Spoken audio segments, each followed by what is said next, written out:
shoko ramwari mwari uchitizwira nyasha kuti titaure pamusoro pepfungwa yatingadaidzira yatingati the wise hearted kana kuti vane mwoyo wakachenjera.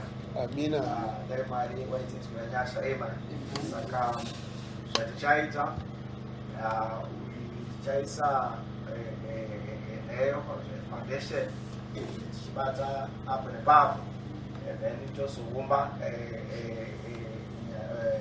chidzidzo chacho mukufamba kwenguva. Amen. Saka dai mwari waitibatsira tikwanise kuona nekunzwa zvinorehwa neshoko ramwari kuupenyu hwedu. Amen. Saka da kuti titaure pamusoro pekuti the wise hearted kana kuti vakachenjera vane mwoyo yakachenjera. Zvinotora uchenjeri chipo chinobva kuna mwari. Amina. Hazvingowanika pese pese uye uchenjeri haubvi mundangariro, but it comes from the spirit. That's right. Mumwoyo kana ndo munobva uchenjeri. Saka vanhu vakangu venyika ino uchenjeri hwavo unobva mundangariro dzavo, but uchenjeri unobata pamberi paMwari unobva from the spirit. Dai mwari waitizvira nyasha. Amen. Saka da kuti titarire kushoko ramwari mubhuku yaExodus. Saka da kuti tiende pana Exodus chapter 3.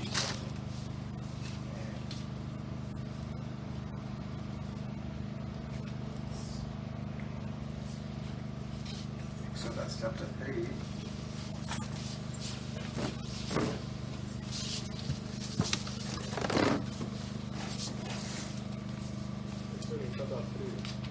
Okay.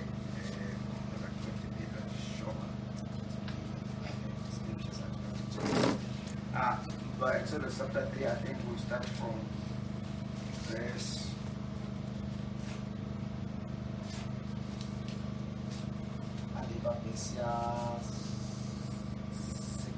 16.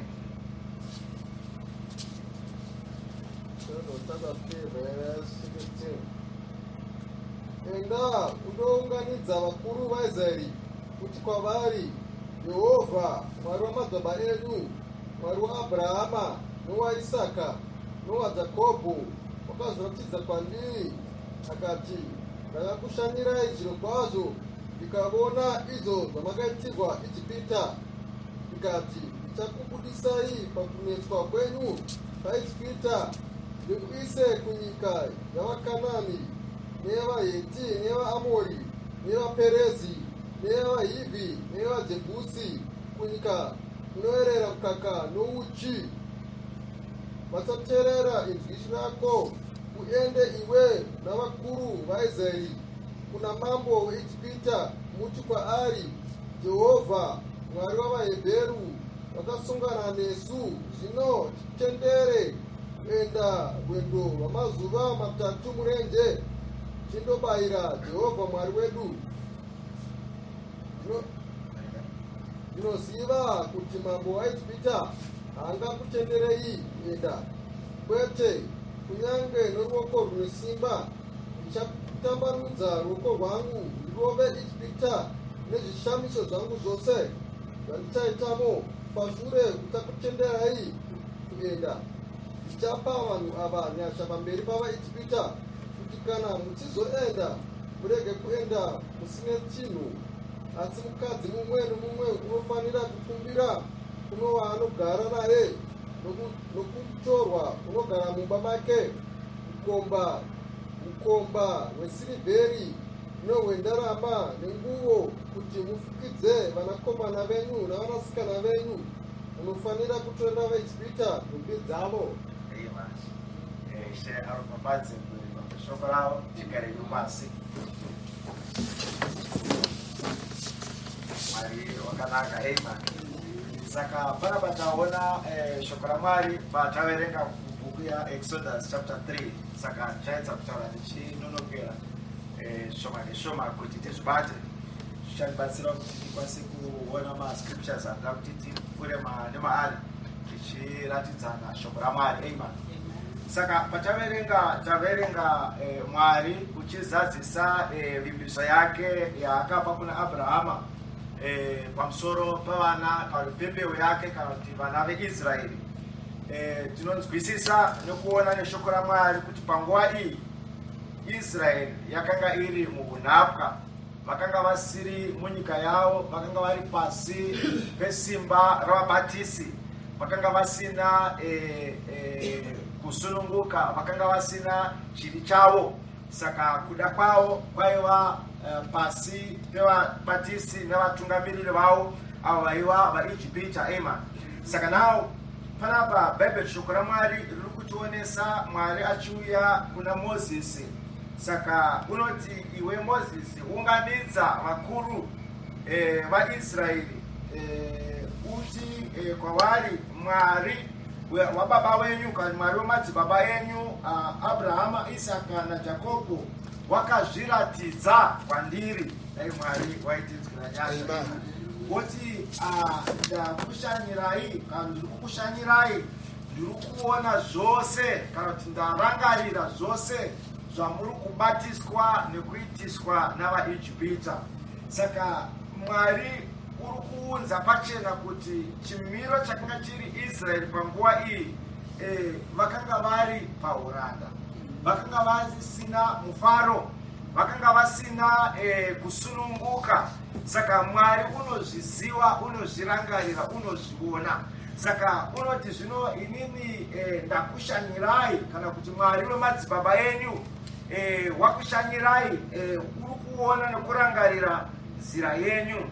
Saka yakanga iri nguva yekusimudzwa kana kuti yekumudzwa kana kuti yekushanyirwa kwevanhu vakanga vari pasi pesimba reunapwa. Saka mukaverenga bhuku yakanzi Teaching on Moses, Brother Branham unonyatsa kuunza pachena kuti zvakanga zvakamira sei. Unozviunza achidzidzisa selake Sunday school class, but zvinonyatsobuda zvakajeka. Saka vana veIsraeri vakanga vari pakubatiswa neunapwa, but chinoshamisa ndechekuti kunyange vakanga vari pakurwadziwa, Mwari akuda kuunza rudzikinuro rwavo. Haana kutarira kurema kwemutoro yavo nezvavakanga vachinzwa panguva iyoyo, asi vakatarisa vimbiso yake. Saka chii chaakaita? Vanhu vakanga vachida kutodzikinurwa ipapo, but Mwari unotendera kuti mwana aberekwe Moses. Saka they had to wait kudakara mwana iyeye akura panguva yakatarwa kuti yakafanira rudzikinuro rwavo rugozouya. Saka ndisiko kubata kwaMwari nguva yose, asi kana tiri vanhu kazhinji tinoda kuti zvinhu zviitike zvinoenderana nekurwadziwa kana nekugozherwa kwataita panguva iyoyo.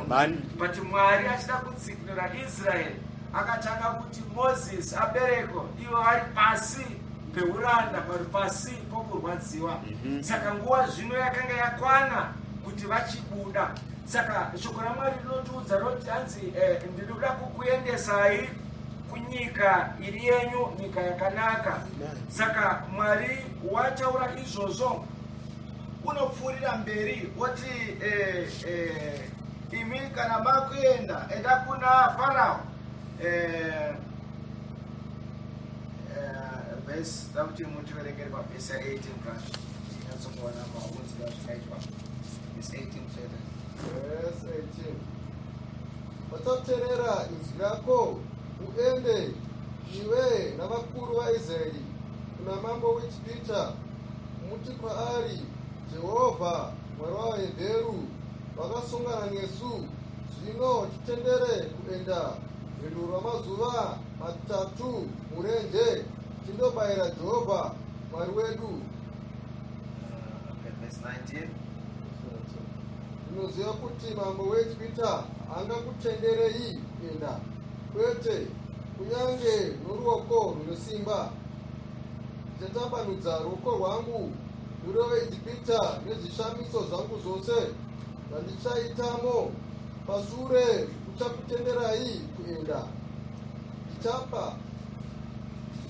vanhu ava nyasha pamberi pavaIjipita, kuti kana muchizoenda murege kuenda musine chinhu. now redemption kana kudzikinurwa kwevana kwasvika, but chatiri kuratidzwa neshoko raMwari, Mwari uri kuzvizarura kana kuti is declaring himself kuvana vaIsraeri. Saka kunoti hanzi imi endai pamberi paFarao munomudza kuti Mwari wavaHebheru wakasangana nesu. Saka Mwari kana achidzikinura kereke yake, he declares kunozvizivisa zvinhu. Muvengi kana kuti mupi wemhosva kana kuti mutsikiriri wako unofanira kuti azive kuti ndiani wasvika. Saka Mwari achiuya muIjipita unovatuma kuna Farao, endai munomuudza kuti Mwari wavaHebheru wasangana nesu, nokuti nguva yekudzikinurwa kwevanhu vaMwari yanga yakwana. Saka Mwari kana akushanya nokubata neupenyu hwako, kana nguva yekusimudzwa kwako kubva pasi peuranda yasvika, God declares himself. Mwari waitinzwira nyasha. Saka Mwari haabati asingazikamwe kuti wasvika. Saka Farao waifanira kuzviziva kana waifanira kuzvinzwa zvose zvaari iye kuti pane simba ravapo, nekuti pakuda kuratidzwa kudzikinurwa kweivavo vasanangurwa vaMwari. Saka Mwari unovaudza kuti muudzei kuti Mwari wevaHebheru wasangana nesu. Saka ndo zvinoita Mwari kana achibata nekereke yake, unozvideclare kuti nguva yakwana yekuti ichocho chakadiwa naMwari chichisvika pakuoneswa napakusimudzwa napakuratidzwa. Saka Bhaibheri rinopfuura mberi roti hanzi uchaita hake nharo, uchamboita zvaanoita, but hazvikari nokusingaperi. Kana chakadiwa naMwari nguva yacho yasvika, chinosvika pakuitika. Saka ndo zvazvakaitawo kunyangwe kudzikinurwa kwekereke yaMwari. Paappointed time, munguva yakatarwa naMwari, chimwe nechimwe chinoenda panzvimbo yacho. Hazvinei zvingatora nguva yakareba kana zvinganetsa, but kana Mwari asvika kana kuti when God has declared himself, everything chinofanira kuita give in. Mwari saka panapa Mwari unotaura kuti imimi kana maakuenda nokuda kwokuti Mwari wevaHebheru wasvika, nguva yekudzikinurwa yakwana, but kana maakubuda pasi pesimba reurandai, pane chimwe chinhu chimwe chiri kurayirwa, hanzi hamuendi empty handed. Hamubudi musina chinhu, manga muri pasi pekutsikirirwa, manga muri pasi peuranda. Nguva yakwana yekuti zvino muchidzikinurwa mupuhwe kusununguka kwenyu, mugadzikwe panzvimbo dzenyu. Kana maakuenda, maakubva ipapo, hamuendi musina chinhu, hamuendi muri varombo, hamuendi muchiita zvekupema, asi muchapamba zviri ukomba hwevaIjipita. Dai Mwari vaitira nyasha. Saka pano tiri kuona mucherekedzo wekereke. Ndiani uyu mudzikinuri? Ndiye Kristu Jesu Ishe wedu. Saka Kristu kana akubata neupenyu hwako, akukubvisa pauranda kana akukubvisa pasi pesimba rerima, haubudi ipapo uri empty handed. Nemhaka yei? Nemhaka kuti ndiMwari wemasimba ose. Saka kana akusimudza vana vake, hazvinei wakararama nguva yakareba uri pasi peunhapwa kana uri munzvimbo isiriyo, but kana Mwari, shoko raMwari rasvika kwauri, God declares himself. Saka kana Mwari akusimudza kereke yake, akuigadzika panzvimbo yayo, haiisi ipapo isina chinhu, but unoipa pfuma, unoipa zvipo, unoipa zvibatiso kuti vakwanise kumushumira. Dai Mwari waitinzwira nyasha. Saka hazvinei zuva ranhasi kuti nzira yako yakaoma zvakadii, hazvinei chimiro chari kupfuura nemukati macho, Mwari pane nzira yekukusimudza nekukuisa panzvimbo yako yakafanira. Asi kana Mwari akuzviita, haakusii wakadaro, hauzobudi panyaya yako usina chinhu, asi uchabudapo une pfuma. Bhaibheri rinonyatsa kutaura pavhesi ya22, vhesi ya22. Brother Maramutsi, mune Bhaibheri? Okay, tiverengere mavhesi ya 22.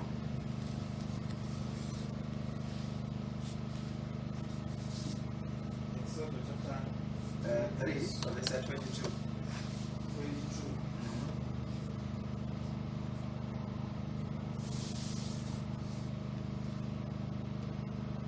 Chapter 3, chapter 4. Exodus chapter 3 verse 22. Verse 22.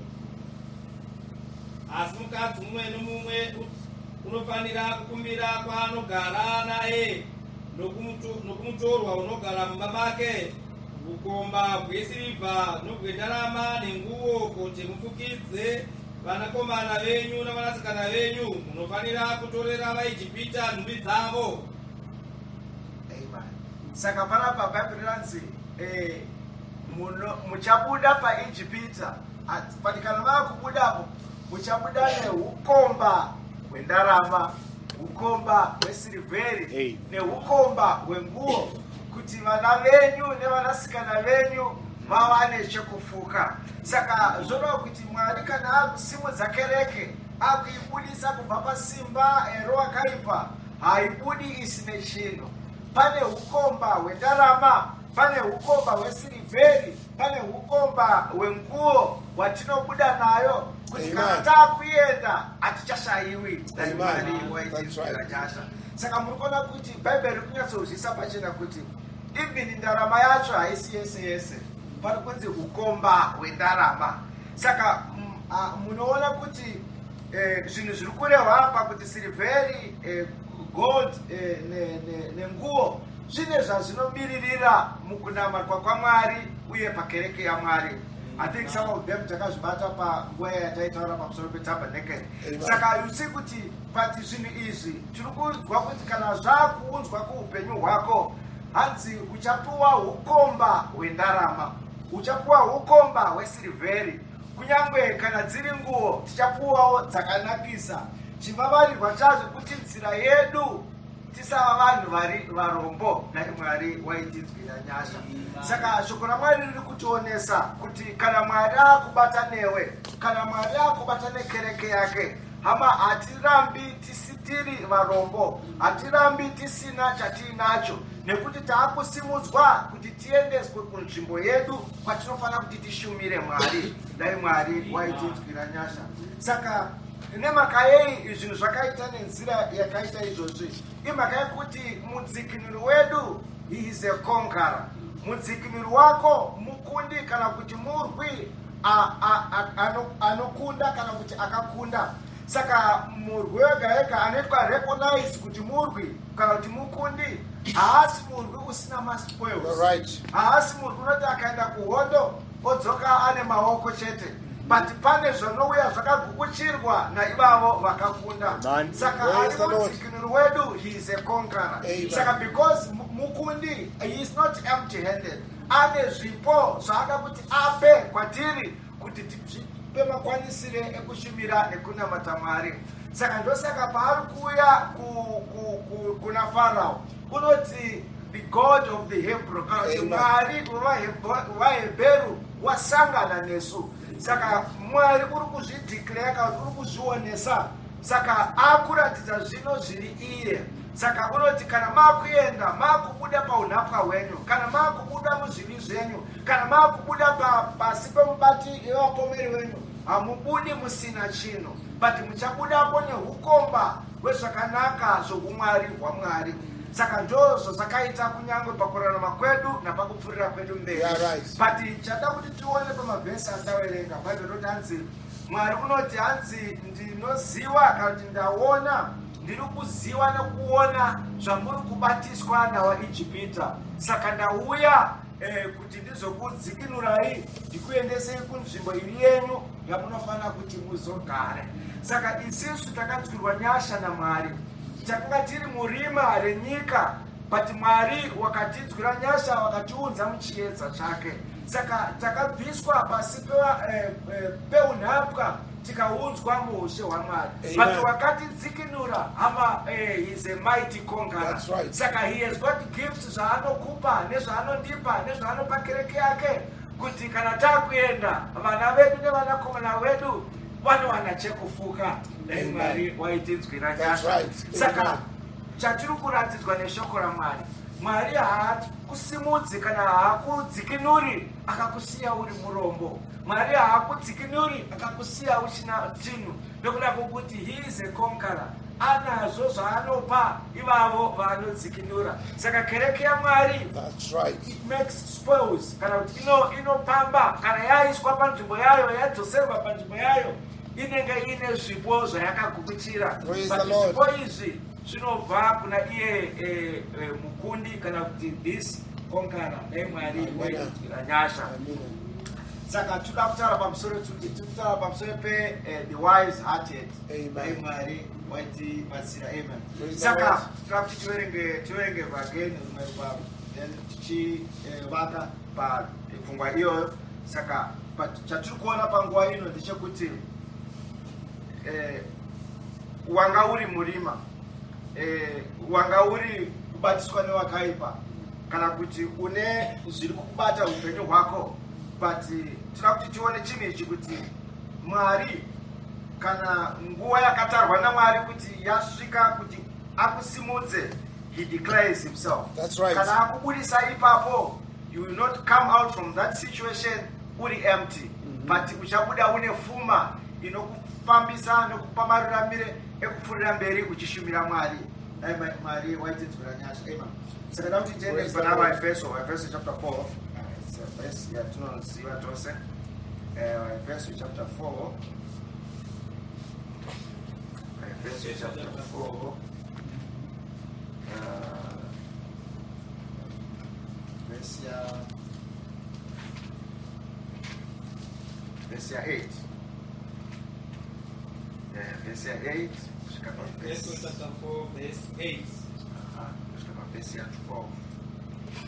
Naizvozvo unoti wakapinda kumusoro, naizvozvo unoti wakapira kumusoro akatapa vatapwa akapa vanhu zvipo, zvino kuti wakapira chinyiko, asi kuti wakaburukawo kumativi ari pasi penyika. Wakaburuka ndiye wakakwirawo kumusoro kwedenga rose kuti azadzise zvose. Zvino wakapa vamwe kuti vave vaapostora, vamwe vaprofita, vamwe vaevhangeri, vamwe vafudzi navadzidzisi, kuti vatsvene vakwanisirwe basa ravo rokushumira nerokuvaka muviri waKristu. Amen. And that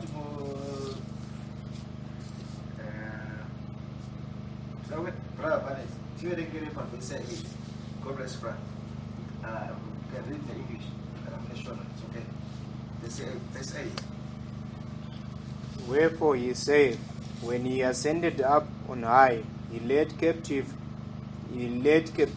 captive, and gave gifts unto men. Amen. Brother, let you know the chapter verse 8. Verse 8. Naizvozvo unoti wakakwira kumusoro akatapa vatapwa akapa vanhu zvipo. Amen. Saka apa tiri kuona mudzikinuri wedu Jesu Kristu. Bible rinoti anzi iye wakakwira ndiye wakadzika. Paakadzika akaita nhapo kana akane zvaakapamba. Ndinokuda kwokuti ane zvaakapamba kune zvaakawana kuti agopa vanhu vese zvipo. Saka our Redeemer is not empty-handed. Our Redeemer is loaded with gifts because he is a conqueror. Saka mudzikinuri wako kana akubata newe haakubvisi panyaya yako akakusiya uri murombo. Saka Jesu Kristu adzikinura kereke akaipa zvipo. Bible rotanzi akapa vamwe kuti vave vaapostora, vamwe vaevhangeri, vamwe vadzidzisi. Saka zviri kuuya from the conqueror. Saka ndo zvimwe chete zvakaitika zvaioneswa neshoko raMwari apo Israeri yakanga ichibuda pautapwa. Havana kubuda vasine chinhu. Mwari vaifanira kuti avape zvipo, ndokuda kwokuti he is the conqueror, kana kuti iye ndiye wakakunda. Saka pana patiri kuratidzwa neshoko raMwari kuti iye wakakwira ndiye wakadzika, akapamba akapa zvipo kuvanhu vose. Bhaibheri rinoti vamwe akavapa kuti vaive evhangeri, vamwe vave vapostora, vamwe vave vadzidzisi.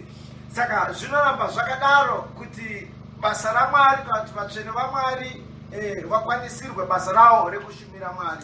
Saka chatiri kuoneswa neshoko raMwari kuti iwewe haudzikinurwi ukasiwa uri murombo pakushumira Mwari. Kereke yaMwari haidzikinurwi ikasiwa isina chinhu, but nokuda kwokuti unobata nesu kana unobata newe is a conqueror. Ane zvipo zvaanazvo, ane zvaanopa kune ivavo vanodzikinura. Saka mucherekedzo uyoyu unoramba uripo nguva dzose muOld Testament kune ivavo vari vakundi. Saka asi kana chakakudzikinura chisiri conqueror kana asiri mukundi, you have other things. But noda kuti isusu akatidzikinura mukundi ama hatisi varombo.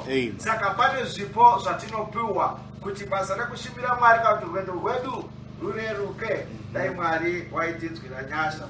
Saka sandapfuura mberi kuti tione zvakare mumwe mucherekedzo wakati tione from the Old Testament. Tiende kuna Samuel rekutanga pachapter 30. Saka Bhaibheri rotiudza iye wakakwira ndiye wakadzika. Saka apa tiri kuwana magifts from the conqueror. Dai Mwari waitinzwira nyasha. Saka chatinoda kuti tione neshoko raMwari ndechekuti kudamwa kwako kwawakaitwa, Mwari haana kukusiya wakadaro. Une nzvimbo nebasa rekuita pamberi paMwari. God equips us for the journey. Dai Mwari waitinzwira nyasha. Amen. Saka ndoda kuti tione mucherekedzo iwoyo zvakare uchioneswa munguva yaDavid pana Samuel rekutanga chapter Samuel rekutanga chapter 30. Samuel rekutanga chapter 30. Samuel rekutanga chapter 30. Takaona something ipapo.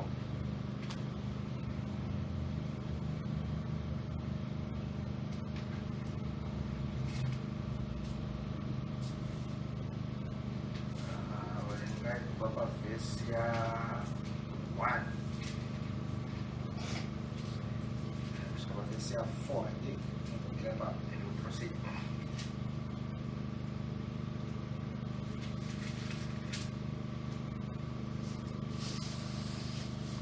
Chapter 30, verse 1.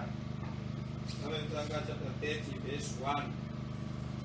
Zvino David navanhu vake vakati vachisvika paZikiragi nezuva retatu, vakawana kuti vaAmereki vakanga vandopambara kurutivi rwezasi neZikiregi. Vo vakakunda Zikiregi nokuripisa nomoto. Vakatapa vakadzi navose vakanga varimo, vaduku navakuru, vakanga vasinouraya munhu, asi vakavatapa vakaenda havo. Zvino David navanhu vake vakati vachisvika paguta vakariwana rapiswa nomoto, navakadzi vavo navanakomana vavo navanasikana vavo vatapwa. Dhavhidhi navanhu vakanga vanaye vakachema kwazvo kusvikira vasisina simba rokuchema. Saka panapa tiri kuona chimwe chimiro again. Saka chiri kutiudza pamusoro paDavid. So now Bhaibheri rikuti David wakanga ari pane imwe nzvimbo, then adzoka kumusha wake kwaanga kugara vanga naye kumusha wainzi Ziklag. Zvakaitika kuti vaAmereki vakauya vakapamba guta rose in the absence yaDavid. Handiti? Saka Bhaibheri rotanzi vose vakanditangira imbavha nemakororo. Shoko raMwari risati rasvika kwauri, shoko raMwari risati rakubata, vaAmereki vakafanira kubata upenyu hwako, vakakutapa, vakakubatisa zvavakabatisa. Until that day, apo shoko raMwari rakajeka kuupenyu hwako. Saka bati chatira kuti tionesane shoko raMwari aBhaibheri rikuti vaAmereki vapamba guta iri, vakavapamba vakaenda navo kunzvimbo yavo, but Bhaibheri roti they were not killed. dai Mwari waitinzwira nyasha. Saka regardless kuti nzira yako wafamba kusvika papi, kana uri musanangurwa waMwari, you will not die. Dakara the day of salvation yasvika. Saka varume vakatora guta, Bible lands vakapisa guta nemoto, vakaita zvavakaita, but they did not kill vanhu veguta avo. Nokureva kuti vakanga vari vanhu vane chekuita mukunama kwaMwari. Until that day David akauya, when he visited these people, akaona guta rapiswa, dai Mwari waitinzwira nyasha. Nzira dzedu dzatakafura nemukati madzo, mabasa takabatiswa newakaipa, hama wakaipa wakazviita, kunozviita koga kwekanguva, kudakara, the conqueror, kana kuti Mwari wamasimba ose asvika on the scene, ozviratidza kuti iye ndiani. Kana zvaitika izvozvo, everything starts to change.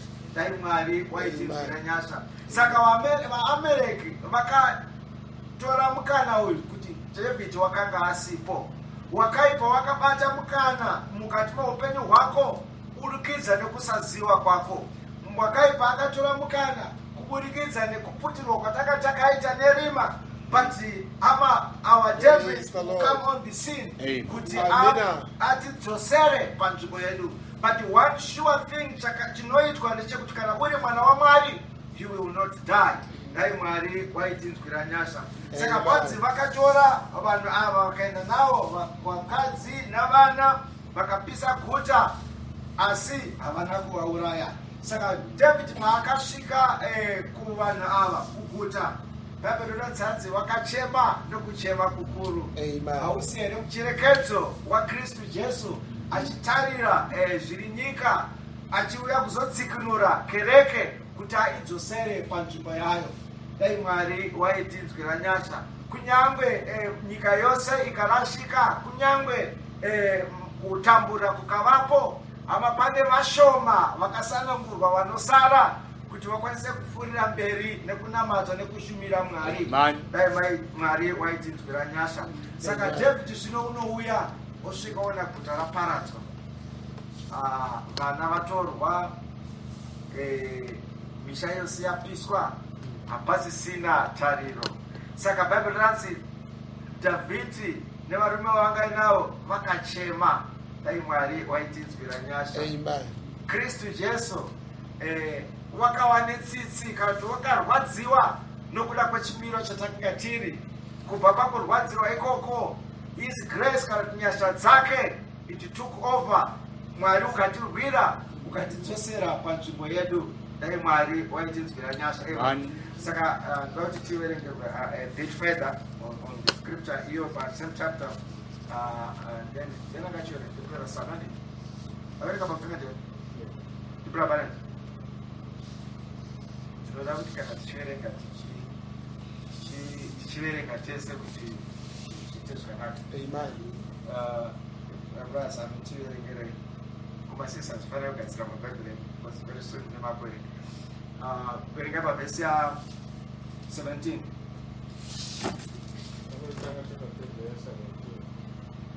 Okay. Verse 17. Davidi akarwa navo kubva parubvunza vaeni kusvikira madeko ezuva repiri. Kwakanga kusino munhu wakapukunyuka, asi majaya ana 400 akanga akatasva makamera, iwo akatiza. Davhidhi akarwira zvose zvakanga zvatorwa navaAmereki. Davhidhi akarwirawo vakadzi vake vaviri vakanga vasina kurashikirwa nechinhu, kunyange chiduku kana chikuru, kana vanakomana kana vanasikana, kana nhumbi kana chinhu chipi nechipi chavakanga vatora. Davhidhi wakazvidzosa zvose. Davhidhi akatoravo makwai nemombe dzose vakazvitina pamberi pezvimwe zvipfuwo, vakati ndizvo zvakapambwa naDhavhidhi. Amen. Saka panapa David akateverera, taona vanhu ava vakanga vatorwa, then akavabata, vanga vari paimwe nzvimbo, vaAmereki vachifunga kuti hai tangwara kana kuti zvinhu zvatiitira zvakanaka. Saka Bhaibheri riri kuti David akavarwisa. Amen. But avarwisa, Bible doesn't say he recovered all things. Saka Mwari uyu kana akubata newe, kana akukudzorera panzvimbo yako, hakuna mamwe mapockets anosara asina kuiswa panzvimbo yako. Hakuna zvimwe zvinosara zvichikumanikidza nekukutambudza. Kana kereke yaMwari yakudzorerwa pashoko raMwari, inounzwa mukuzara kwayo. Dai Mwari waitinzwira nyasha. Saka yes, takambobatiswa nevakaipa. Yes, takambofamba nenzira dzatakafamba nadzo, but mudzikinuri wedu has come on the scene. Saka kana auya, he is going to restore zvose zvatakarashikirwa nazvo kuti tikwanise kushumbira Mwari. Like pataona apa panzi vakatapwa, yes, but they were not killed.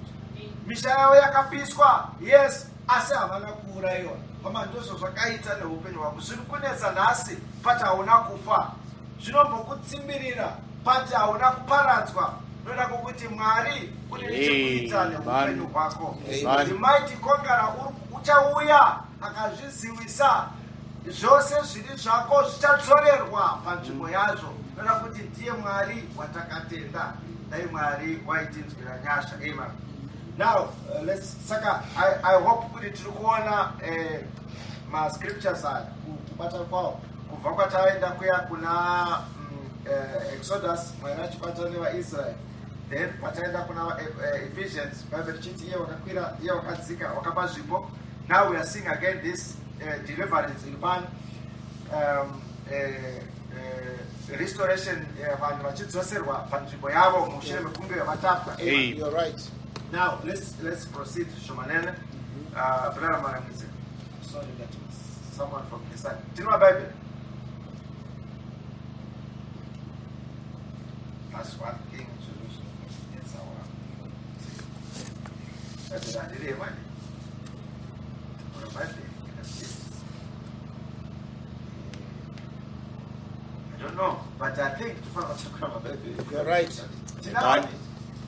Kitakurima Bible pamwe mabhuku tinotakurwa kuchikoro afanira kunyara kutakura Bible.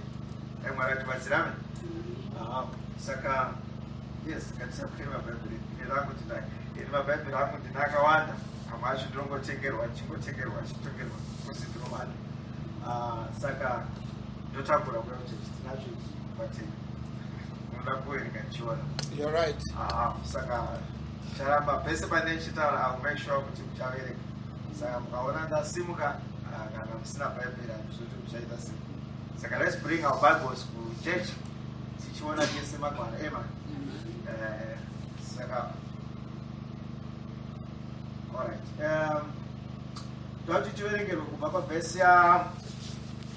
Saka pataona vanhu vadzikinurwa, everything has been recovered, zvadzoserwa panzvimbo yazvo. But we need to move on to what comes next. Chiri kutevera. Brother verenga kubva pavhesi ya 21.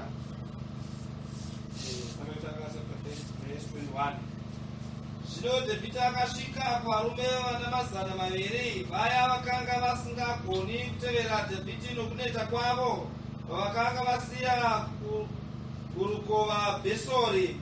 Ivo vakandosongana naDhavhidhi nokusongana navo navanhu vakanga vanaye. Zvino Dhavhidhi wakati aswedera kwavari akavakwazisa. Ipapo vanhu vose vakashata navanhu vakaisvoipa vakanga vaenda naDhavhidhi vakapindura vakati, zvavasina kuenda nesu hatingavapi chinhu chimwe chezvakapambwa zvatakandorwira, asi mumwe nomumwe ngapiwe mukadzi wake navana vake vavaperekedze vaende navo. Ipapo Dhavhidhi akati, hamungaiti kudaro, hama dzangu nezvatakapiwa naJehovha. Iye wakatichengeta akaisa boka rakanga rabuya kuzorwa nesu kumaoko edu. Ndianiko ungakutererai pashoko rakadai? Nokuti mugoyo wakaenda kundorwa uchafanana nemugoyo wakasara panhumbi. Migove yavo inofanira kufanana. Zvino kubva pazuva iro iye akatema kuti uve mutemo nomurayiro kwaIsraeri kusvikira zuva ranhasi. Zvino Dhavhidhi wakati asvika Zikilagi, akatuma zvimwe zvakanga zvapambwa kuvakuru vavaJudha idzo hama dzake akati, hecho chipo chenyu chezvakapambwa kuvavengi vaJehovha, kuna vakanga vari paBheteri, nokuna vakanga vari paRamoti kurutivi rwezasi, nokuna vakanga vari paJatiri, nokuna vakanga vari Aroeri, nokuna vakanga vari Simoti, nokuna vakanga vari Esmetio. Saka pamukuona kuti tikuona kuti David wapamba kati waenda adzosera zvinhu hazvina kuporera ipapo. Bhaibheri riri kuita kuti akauya nezvaakanga ainazvo, he had spoils zvaakanga apamba, saka auya nazvo. Kune vamwe varume vakati ava vasina kuenda kuhondo ava hapana chavari kuwana because zita rwakaizvo, ivo vanga vakasara vakagara sita kutodzoka nezvinhu zvatawana, saka hapana chavari kuwana. David akati aiwa hazvidaro, mugove wakaenda kuhondo uchafanana nemugove wakasara. Dai Mwari waitinzwira nyasha. Saka here is mukundi uyu ari kudeclare kuti zvinhu zvinofambiswa sei kana akudzokera kukereke yake. Pane zvipo zviri kuda kupuhwa, pane zvaainazvo. Saka muchizoona kuti pakunamata Mwari sometimes wakaipa unokupa murangariro kuti inini hatina chandinacho, hatina chandokwanisa, zvinongoitwa nevamwe. Kozoitawo vamwe vanongofunga kuti ivovo ndivo vega vanokwanisa kuva nezvavainazvo, vanokwanisa kunamata, ndo vega vanokwanisa kushumira, ndo vega vanokwanisa kudaro. Bhaibheri panapa riri kuti anzi varume vakashata. Mwari waitinzwira. Saka David wakaramba akati pane zvinopuhwa kumunhu mumwe nemumwe iye wadzikinurwa naMwari. Hazvinei kuti mudiki kana mukuru, une simba kana haana simba, pane mugove waunawo, pane mugove wawakapuhwa, nokuda kwokuti wadzorerwa panzvimbo yako kuti ushumire Mwari. Saka David adzoka apamba, Bhaibheri rinanzi wakatanga kudistributa magifts, akapa kuna Judha, kati bandiko renyu iri ndakunda, akapa vana vakuru, akawapawo chipo chavo. WekuRamoti hatina kuzopedzisa kuerenga mazita ese kwakasvika zvipo zvaDavid achingopa.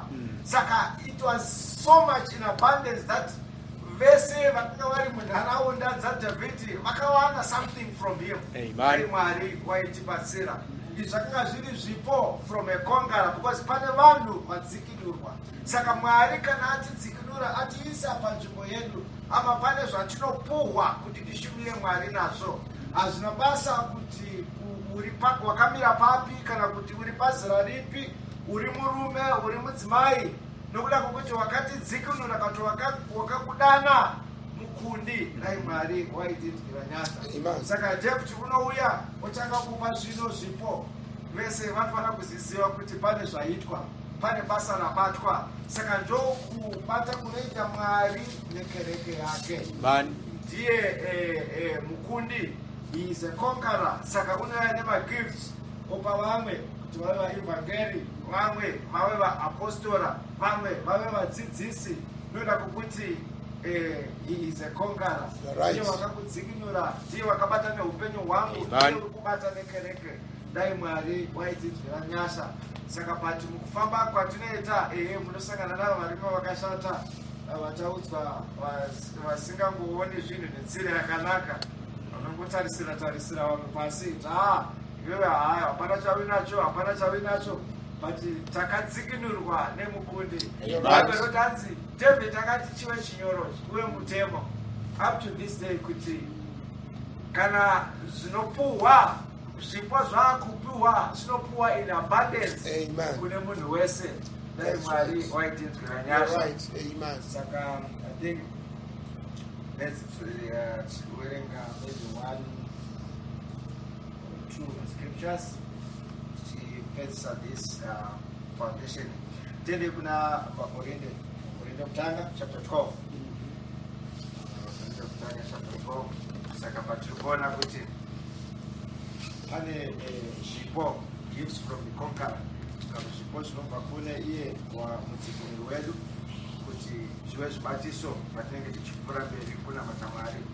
Saka ndipo unonyatsozvisa pachena kuna vakorinde okutanga chapter 12 vana Tindirika ibva pavhesi ya 1. Vakorinde okutanga chapter 12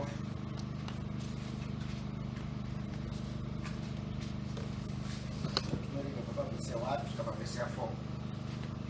Vakorinde okutanga chapter 1 12 verse 1. Now concerning spiritual gifts, brethren, I would not have you ignorant. You know that you were Gentiles, carried away unto these dumb idols, even as ye were led. Wherefore I give you to understand that no man speaking by the Spirit of God calleth Jesus accused, and that no man can say that Jesus is the Lord, but the Holy Spirit. Now there are diversities of gifts, but the same Spirit. Alright. Brother, take it short from verse 27. Yes, 27.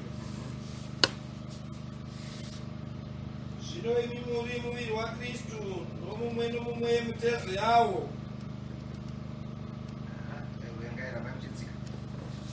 Vanhu vakaisa vamwe pakereke, pakutanga vaapostora, rwechipiri vaprofita, rwechitatu vadzidzisi, chevere vaita mabasa esimba, chevere zvipo zvokuporesa, navabatsiri, navabati, namarudzi mazhinji endimi.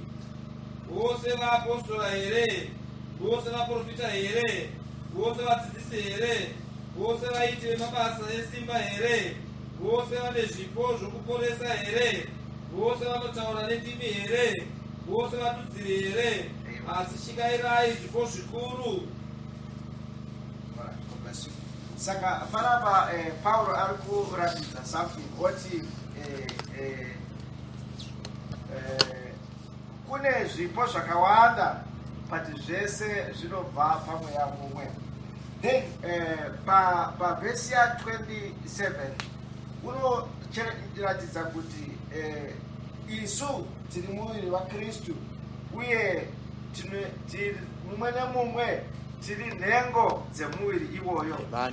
Rozopfuurira mberi roti vamwe vaapostora, vamwe vaprofita, vamwe vadzidzisi, vamwe vaiti vemabasa makuru esimba, vamwe vane zvipo zvekuporesa, vamwe vabatsiri, vamwe vatungamiriri nendimi dzakasiyana siyana. Saka muri kuona kuti chiri kuratidzwa neshoko raMwari, tiri kuudzwa zvino kuti tive mutumbi washe. Saka kana tiri mutumbi washe une nhengo kana kuti une vanhu vanoumba mutumbi iwoyo, but tese tiri kubva pasimba rekudzikinura kweshoko raMwari. Saka noda kuti tiri kuudzwa into the house. This house hatiuyi tiri varombo, hatiuyi tiri empty-handed, but Mwari unotipa zvipo zvake kuti tikwanise kupfuurira mberi tichishumira Mwari. Saka panapa Bhaibheri shoko raMwari rinoti vamwe vadzidzisi, vamwe vanoita mabasa esimba, vamwe vanoporesa. Saka zvese izvi zvinobata pakereke yaMwari, but zvinobva pamweya mumwe chete. Vanhu vabatsiri, vamwe administration, vanoronga zvinhu, vanotungamira. Zvese izvi kuti basa raMwari kana kuti imba yaMwari irege kusvika, irambe ichipfuurira mberi, Mwari arambe achishumirwa. Saka ndozvo zvazvakaita Mwari achivabudisa muIjipita, achivaendesa kunyika yeKenani. Akavapa zvipo, akavapa ndarama ine ukomba hwendarama, ukomba hwesirivheri neukomba hwenguo, kuti vasashayiwa chokufuka. Saka Mwari unopa zvinhu izvi in abundance kukereke yake, so that it shall not be found naked. Dai Mwari waitinzwira nyasha. Saka mumwe mumwe wakawanikwa kana kuti wakatsikinurwa naMwari, Mwari unokuisa panzvimbo yaunofanira kana kuti yaunokwanisa kushumira Mwari. Ndoda kuti unazo zvipo zvekupa vana vake, nekuti iye wakakwira ndiye wakadzika. Saka kereke yaMwari haizarisi isina chinhu. Kereke yaMwari havazi vanhu vari varombo. Pane vamwe vabatsiri, kune vamwe vatungamiriri, kune vamwe vaiti vamabasa esimba, kune vamwe vadzidzisi navamwe vane zvipo kunyangwe zvekupodza. Saka ndiye Mwari watinoshumira, ndiye Mwari wakatidana neshoko rake. Takadanwa zvichibva kuna Mwari ari mukundi kana kuti unazvo zvekupa ivavo vanodzikinura. Mwari kana achikudzikinura hakusi wakadaro. You don't go empty-handed.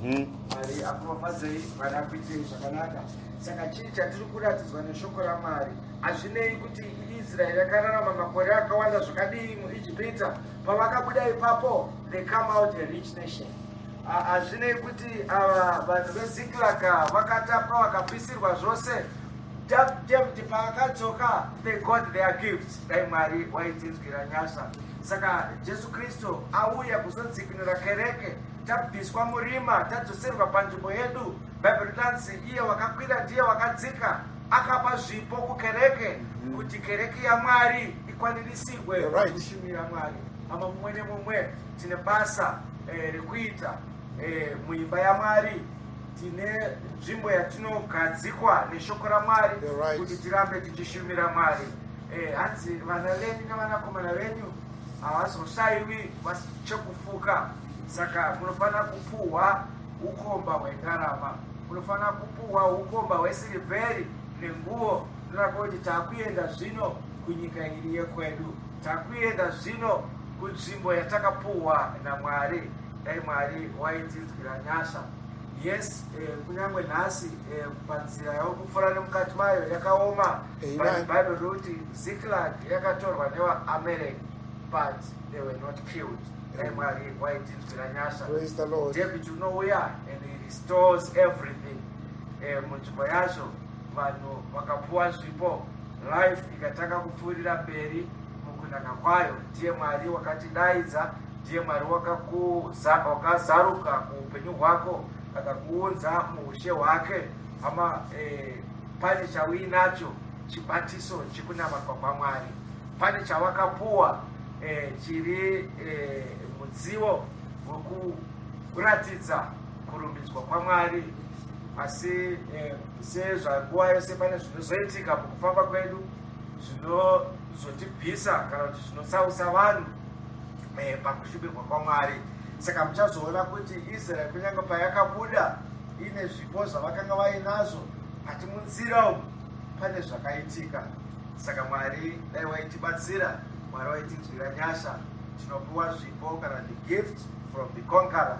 Noda kuti ndiye Mwari wakatidzikinura. David akanga ainazvo zvakawanda zvekuti rudzi rumwe nerumwe waiwana chawainazvo. As long as ari David akarwa hondo, pane chaaipa kuvanhu vose kuti vazvizive kuti ruoko rwaMwari runaye. Saka ndiye Mwari watinoshumira, ndiye Mwari unobata neupenyu hwedu. Hatisi vanhu vari varombo nezvipo zvatinazvo mumutsikiriro wedu. Iye wakakwira, iye wakadzika. Ungatadza kusava mubaridzi, hatitadzwa kuti kune vabatsiri. Ungasatadza kuva muevhangeri, asi tadzwa kuti kune vanoita mabasa esimba. Ungatadza kuva muapostora, asi tadzwa kuti kuna ivavo vaiita zvekuporesa, neivavo vaituva vatungamiri. Vanogona kuti zvinhu zviite nzira yakanaka. Ama ndo Mwari watinoshumira. Kereke yaMwari havasi vanhu vari varombo, nekuti takadzikinurwa nemukundi. Nosaka kunyange Abrahama achibva kudzikinura Roti, kune zvaakauya nazvo, akapawo zvipo. Ama inzira yaMwari nguva yose mukereke yake. Hatisi varombo, pane zvatakapuwa nemweya waMwari zvinotipa makwanisire kuti tirarame tichishumira Mwari. Mwari afurofadzei, Mwari akuitei zvakanaka. Amen. tasvika mugumo weservice yedu. Praise the Lord. But now, because this is the last service to be convention, I think